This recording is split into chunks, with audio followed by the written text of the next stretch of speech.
There is something deeply unsettling about the empath, not because the empath is weak, but because the empath stands at the trembling threshold between self and shadow, between what is known and what has been buried. I want you to imagine for a moment that your life is a vessel. In that vessel, there is light, a flame that belongs to you. And there is also a dark sediment that has settled over years, formed by all that you have repressed, denied and disowned. This dark sediment is the shadow, the unclaimed half of your own being. The empath, unlike others, is porous. They feel the movements of this shadow within themselves, and often without knowing it. They begin to feel the shadows of others as if these shadows were their own. The empath is not simply a kind soul. The empath is the unconscious seeking a voice, a living symbol of humanity's collective wound. Why do I say that the empath is the shadow's favorite host? Because the empath, in their instinct to heal, to carry, to absorb, often opens the door wide to all that is hidden, toxic, and unresolved, both within themselves and within the people around them. The shadow delights in such hosts, for it can whisper its desires, its fears, its rage, and its grief without resistance. The empath, thinking they are doing good, may unknowingly carry the burdens that do not belong to them, drowning under the weight of pain. They cannot name. When I speak of the shadow, I do not speak of something evil, but something incomplete. It is the unlived life, the locked chamber of the psyche where forgotten truths and forbidden desires reside. The empath often carries not only their own unlived life, but also the unacknowledged lives of others. Think of the archetype of the healer, the wounded one who knows how to sense the pain of another. That healer is powerful, yes, but they are also vulnerable. For if they do not know the contours of their own darkness, they will mistake the darkness of others for a call to sacrifice their own soul. They will bleed for shadows that are not theirs to redeem. It is here, in this dynamic, that the empath begins to lose the boundaries of the self. They believe they are compassionate, but compassion without wisdom becomes a form of bondage. It becomes an unconscious agreement to carry what others have refused to face. The shadow loves this, for the shadow, both personal and collective, longs to express itself but often lacks a willing vessel. The empath becomes that vessel, absorbing projections, becoming the canvas for the pain others cannot bear to hold. I ask you now, when was the last time you stopped to question if the pain you carry is truly your own? When was the last time you sensed that perhaps your suffering is not just a reflection of your own wounds, but of the collective unconscious, this vast sea of human sorrow and unresolved archetypal patterns? In the depths of the unconscious, there are figures, ancient and eternal. These are the archetypes. The empath resonates with the archetype of the martyr, the one who sacrifices for others, but also with the archetype of the mother, the nurturer, the one who holds. There is beauty in these patterns, yet there is also danger, for every archetype has a shadow side.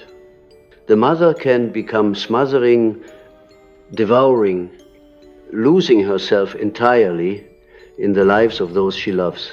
The martyr can become addicted to suffering, believing that the only way to prove love is to endure endless pain. And so the empath, unless they awaken, becomes a prisoner of archetypal currents, a host for shadows that whisper through the cracks of their porous soul. I have often said that what we do not make conscious appears in our lives as fate. The empath's fate, as they often describe it, is to feel too much, to be overwhelmed by the emotions and energies of others. But this fate is not destiny. It is the shadow demanding to be known. What is it in you that attracts the wounded, the broken, the lost? Why do you feel an almost magnetic pull to those who need saving? These are not random inclinations. They are the voice of your own shadow calling you inward, asking you to see the unhealed places within your own soul that resonate with the wounds you encounter outside. We are drawn to what mirrors us. The empath, who is always drawn to brokenness, is, in truth, responding to the brokenness they have not yet dared to face in themselves. The shadow is cunning. It will present itself in others so that you may meet it at a distance, for you fear to look too closely at the reflection within. This is why relationships become such potent arenas for the empath. The empath does not just love, they merge. They dissolve into the other, believing that love is found in the obliteration of the self. But this is not love. This is the shadow taking your light and turning it into fuel for its own hunger. Do not misunderstand me. The shadow is not your enemy. It is not a demon to be exorcised. It is a part of you that has been abandoned, then yet shamed into silence. The empath's path, if they are to awaken, is to recognize when they are carrying someone else's shadow instead of confronting their own. This is the sacred work of individuation, to draw the boundaries of the self, not as walls of fear, but as living thresholds where you meet your own truth to say, this is mine and that is yours. I will not carry what you refuse to carry, for it will destroy us both. There is a dream I once interpreted, and I share it with you now because it speaks to this very dynamic. A woman dreamt she was carrying a heavy bundle through a dark forest. She could not see the path ahead. The bundle grew heavier with every step until she collapsed under its weight. As she lay there, she realized that the bundle was not hers at all. It belonged to a man she had met long ago who had placed his burden upon her shoulders. When she awoke, she understood that she had been living her life carrying the unresolved pain of others, believing that this was love. But the forest, the collapse, on the revelation, these were all messages from her own shadow, urging her to return what was never hers. You see, the unconscious speaks in symbols, in dreams, in subtle movements of energy. If you are an empath, you are deeply attuned to these symbols, though you may not always interpret them. Your sensitivity is not just a gift, it is also a mirror of your unspoken wounds. It is the child in you who learned long ago to survive by feeling everything, by anticipating the storms in others, by sacrificing your own needs to keep the peace. This child, this ancient part of your psyche, is still alive in you, still guiding your reactions. Until you meet this child, embrace it, and give it the safety it never had, you will remain the shadow's favorite host. The empath challenge then is not to stop feeling, but to feel with consciousness. To know where the self ends and where the other begins, to see the shadow not as an invader but as a teacher. For the shadow holds the key to your power, the very sensitivity that once enslaved you can become the source of your deepest wisdom, but only if you dare to face what lies beneath your compulsions to save, to heal, to carry. The collective unconscious is rising now in ways that are more visible than ever before. We are living in times when the shadow is no longer content to remain hidden. It spills out into our relationships, our societies, our politics, even our dreams. The empath feels this collective turbulence more than most. They feel the pain of a world that does not know how to integrate its darkness, and yet the task is the same for all of us, to turn inward, to see where we are still hosts for forces we do not understand. I ask you to consider this. What if your empathy is not just a personal trait, but a call to alchemy? What if you are being asked not to drown in the shadows of others, but to transmute your own shadow into gold? This is the work of the soul, the work of turning suffering into wisdom, wounds into portals of transformation. But it begins with you.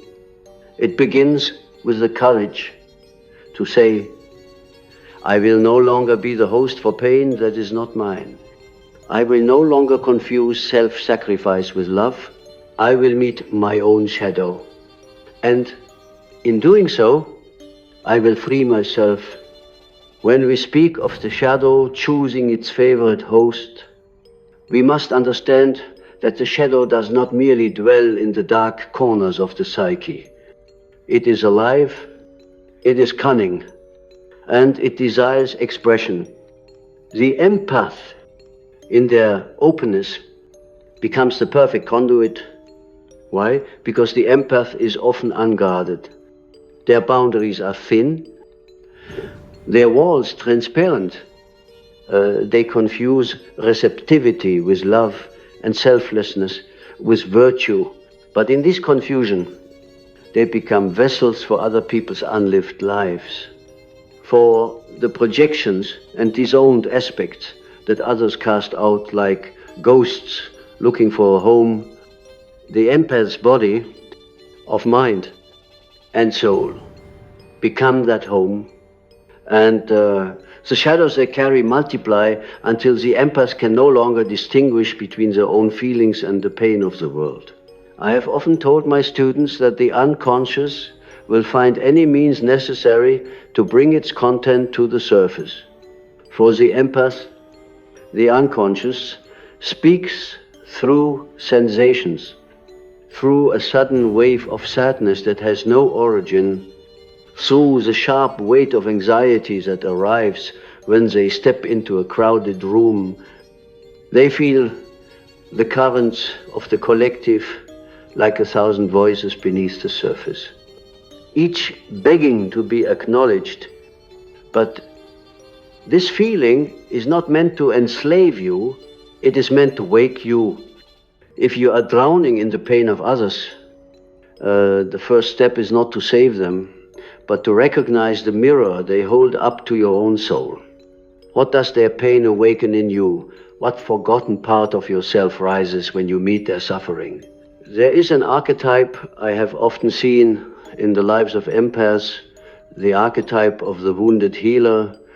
This archetype carries within it both the gift of deep perception and the curse of unresolved pain.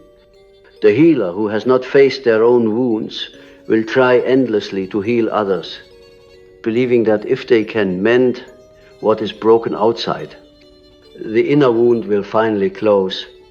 But this is an illusion. The shadow thrives in this dynamic, for it keeps the healer's attention fixed on others, never on themselves. It is like chasing a reflection in a pond, never realizing that the source of the ripples is within. Imagine standing before a mirror. Most people see only their reflection and think, this is who I am. But the empath sees beyond the surface. They sense the shadows lingering behind the glass. They feel the emotions of the reflection. The stories it does not speak. This can be a blessing, but it can also be a curse. For the empath often becomes entangled in these unseen currents. They take on the wounds of others, thinking that by healing these wounds, they will bring peace to themselves. But the shadow does not work this way. The shadow demands direct confrontation. It is not healed by projection, but by integration. Integration is not an easy path. It requires a descent into the unknown, into the parts of ourselves we would rather deny. For the empath, this descent can feel terrifying because they have built their identity around being good, kind, selfless. But the shadow cares little for such labels. It asks you to see your selfishness, your anger, your envy, your hidden desires. It asks you to admit that you are not just a vessel of light, but also of darkness, and that both are necessary for wholeness.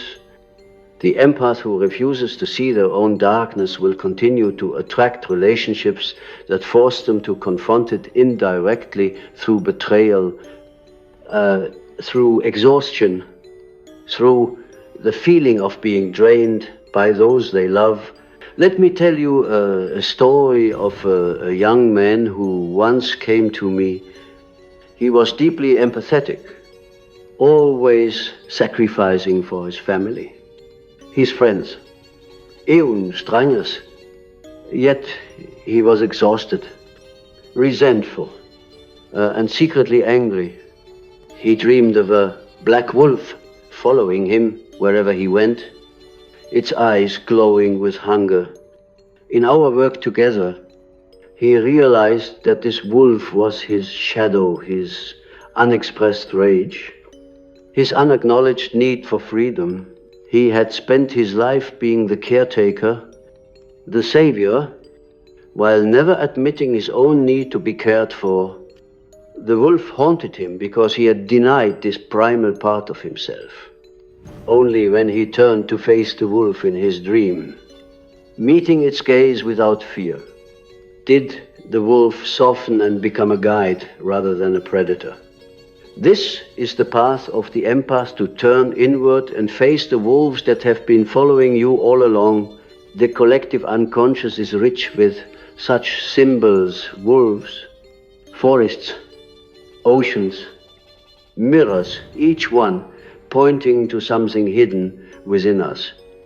The empath feels these symbols deeply, often without understanding them. They sense when a room is heavy with unspoken tension, when a friend is smiling but carrying despair. They feel the archetypes moving beneath the surface of ordinary life, but without awareness. This sensitivity becomes a trap.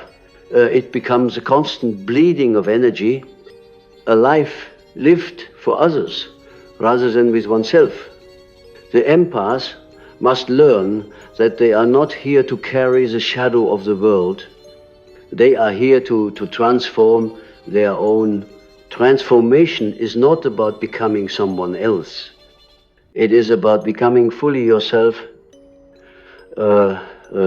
This is why individuation, the process of becoming whole, requires that we stop running from the shadow. For the empath, this means no longer trying to fix everyone they meet, It means asking the difficult question, what is mine to hold and what is not?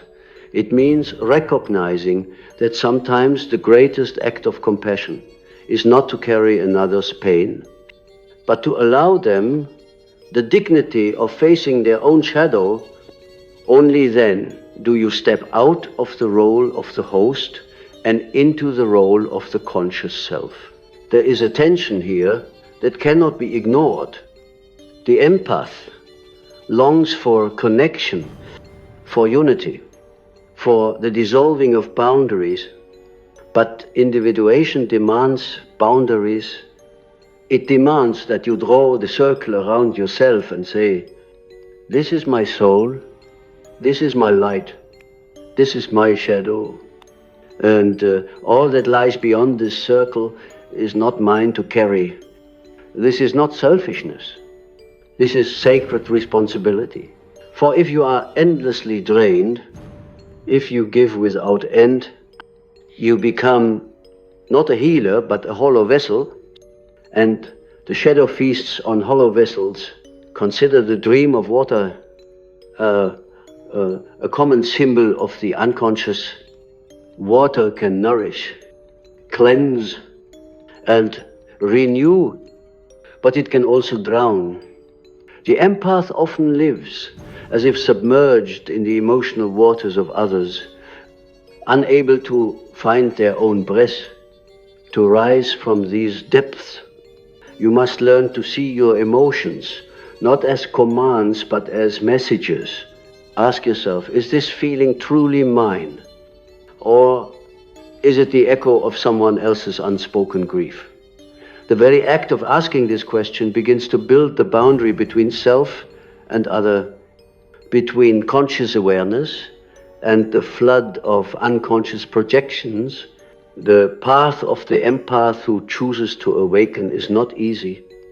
It is a stripping away of illusions. It is learning to sit with your own pain rather than hiding in the pain of others.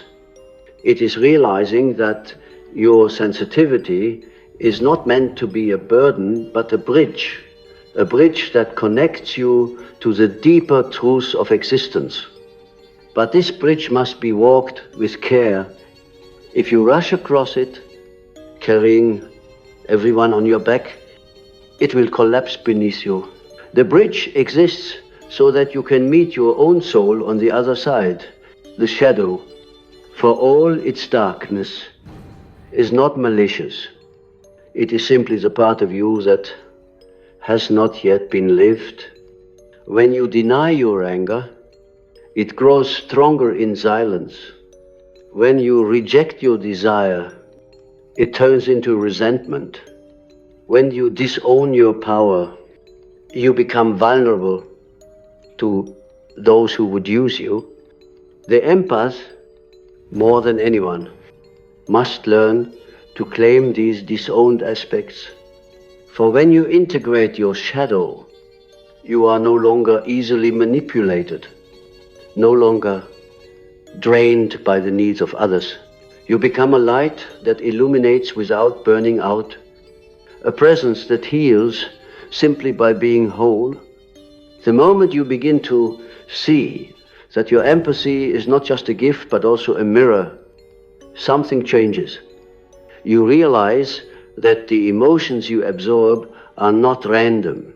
They are drawn to you like iron to a magnet because you resonate with them in some hidden way. This resonance is the shadow's language. It speaks not in words, but in energies, in silent currents that flow beneath the surface of conscious thought. And until you claim your own shadow, you will continue to act as the host, carrying what others cannot bear to face. This is why I speak of the empath's task as one of deep inner alchemy. Alchemy is not about turning lead into literal gold, but about transforming the raw, unrefined aspects of the psyche into consciousness. The empath's journey begins when they realize that the shadow they carry is not an enemy but a teacher. Imagine for a moment that you are sitting with a figure cloaked in darkness, and rather than turning away, you ask, "What do you want me to know?" In that moment, the shadow ceases to be an oppressive weight and becomes a guide. It will show you the places where you have betrayed yourself, where you have silenced your true voice in order to please others, where you have mistaken suffering for love. The empath's heart is vast, but without discernment, that heart becomes a battlefield. Every wound, every unspoken sorrow of the people they meet enters like an arrow, piercing through the thin armor of the self. The empath must learn to become a conscious gatekeeper to decide what enters and what does not. This is not about shutting down sensitivity, but about refining it. It is about knowing that compassion without boundaries is like pouring water into a sieve. Everything leaks out and nothing nourishes. Let us speak of boundaries. Many empaths recoil at the word, thinking that boundaries are cold or unloving, but this is a misunderstanding born of the shadow itself. Boundaries are not walls. They are sacred thresholds.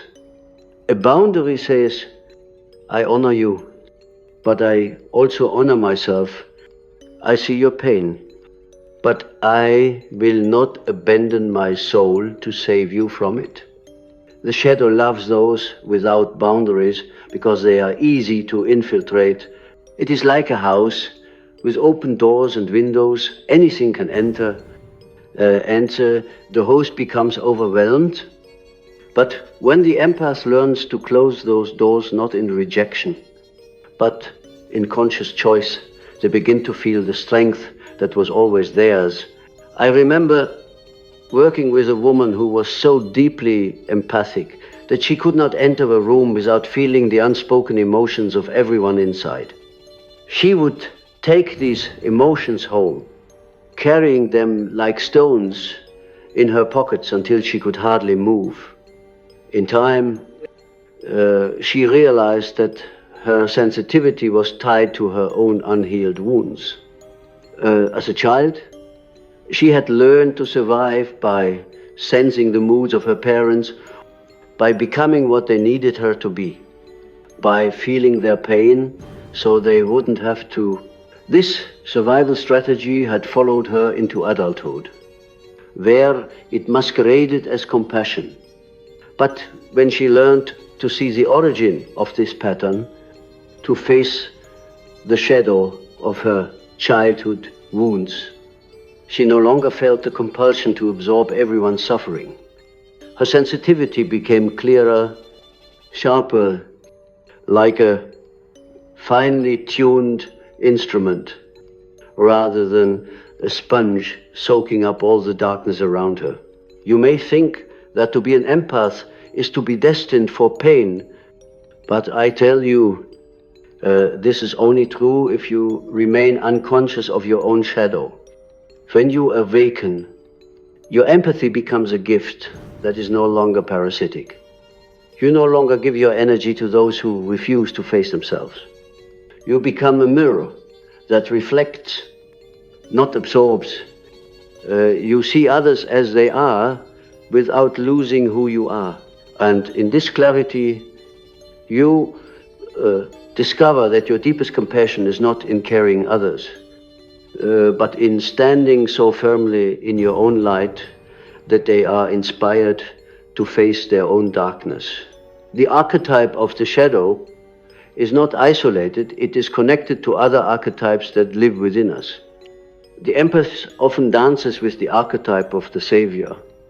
This savior believes it must rescue everyone, that their worth is defined by how much they can sacrifice, but the shadow of the savior is control. To save someone who is not ready to be saved is not compassion, it is domination. It is saying, "I know better than your soul what you need. The empath must confront this shadow as well, must see that their urge to save is sometimes rooted in their own fear of being powerless. True healing is never forced. It arises from the inner decision of the soul, not from the will of another. We cannot ignore the collective shadow in this discussion. Our world is drenched in unconsciousness, in wounds that have never been addressed. Wars, betrayals, injustices, all are the outer expressions of the inner shadows of humanity. The empath feels this collective energy, often in ways that defy explanation. They feel the heaviness of the world as if it were their own grief. But the task of the empath is not to heal the entire world. It is to start with their own soul, to bring their own shadow into the light. For when one person becomes whole, the ripple of that wholeness touches others in ways we cannot measure. Dreams are powerful messengers in this work. I have seen empaths dream of being chased, of drowning, of carrying burdens up endless hills. These dreams speak of the psyche's exhaustion, of the weight of unintegrated emotions. But when the dream shifts, when the dreamer stops running, when they drop the burden, when they find themselves floating rather than drowning, this is the sign of transformation. The unconscious responds when we dare to listen. It rewards those who face its depths with symbols of renewal, with images of light emerging from darkness. The empath who chooses to awaken must become both warrior and mystic. The warrior sets boundaries, defends the sanctity of their inner world. The mystic listens deeply, allowing the messages of the unconscious to guide them. Together, these aspects create a person who is not merely a host for the shadow, but a partner with it. For when you integrate your shadow, you do not destroy it. You give it a place at the table. You acknowledge its voice, but you do not let it rule you. The shadow, when seen and accepted, becomes a source of creativity, of depth, of authentic power. There is a moment in every empath's journey when they must choose to step out of the role of victim. This is the turning point. For too long, the empath believes that sensitivity is a curse, that they are helpless against the currents of emotion that sweep through them. But this helplessness is an illusion. It is a story the shadow tells to keep you from your own power. When you decide to stop blaming the world, to stop blaming your nature, and instead take responsibility for your own inner life, everything shifts. You begin to see that you can feel deeply without being consumed, that you can love without losing yourself, that you can witness the shadow without becoming its host. The shadow's favorite host is the one who does not know they have a choice. But you have a choice. You always have. The key is awareness. When you feel the heaviness of another's energy, pause, ask yourself, is this mine? This simple question begins the process of disentangling. You will feel the difference. What is truly yours has a resonance, a familiarity, like the sound of your own heartbeat. What is not yours will feel foreign, like a cloak placed upon your shoulders. You have the right to remove that cloak. You have the right to return what is not yours. The final step of the empath's transformation is the reclamation of self. This is not a selfish act, as some may fear, but the most sacred of tasks, to reclaim yourself, is to say, I am no longer a vessel for unspoken pain that does not belong to me. I am a living being with my own soul, my own shadow, my own light. When you speak these words inwardly, something shifts. The shadow that once clung to you as its favorite host begins to lose its grip. It cannot remain where it is fully seen, for the shadow thrives on ignorance. The moment you recognize what is yours and what is not, you become sovereign. Sovereignty is the power that emerges when you have met your own darkness and refuse to turn away. It is the quiet strength of someone who has faced their inner chaos and found meaning within it. For the empath, sovereignty is not about hardening the heart or becoming indifferent. It is about choosing which energies you allow into your sacred space.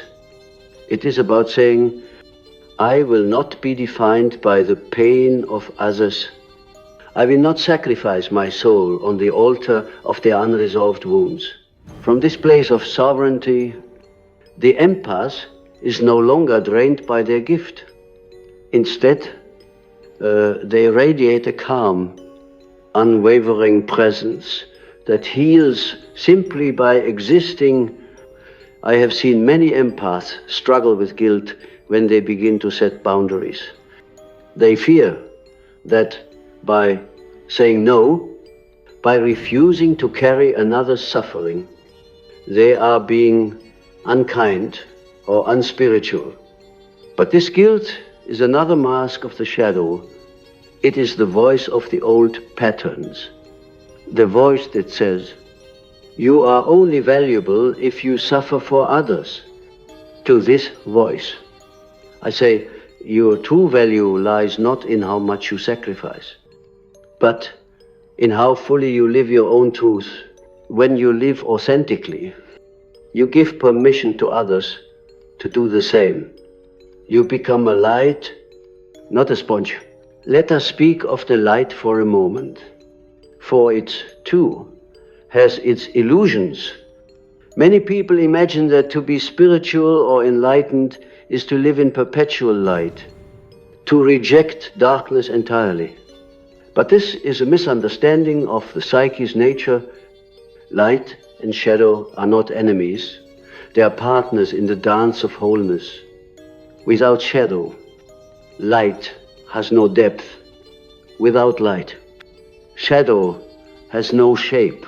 The empath who tries to live only in light, to be endlessly kind, endlessly giving, is denying half of their own soul. This denial is what makes them a host for the shadow, for the shadow will always find a way to be expressed through healing. True spirituality comes from embracing both light and darkness. It comes from knowing that your anger, your boundaries, your needs are as sacred as your compassion and your love. The empath who integrates these aspects becomes something rare, a person who can feel deeply without losing themselves, who can love without being consumed, who can stand in the storm of another's pain without drowning in it.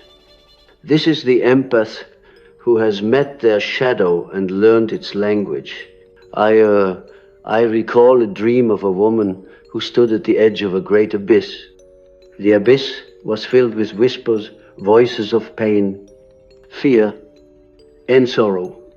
She was afraid to look down, for she felt that if she did, she would be swallowed by the darkness. But in the dream, a figure appeared, cloaked in both shadow and light.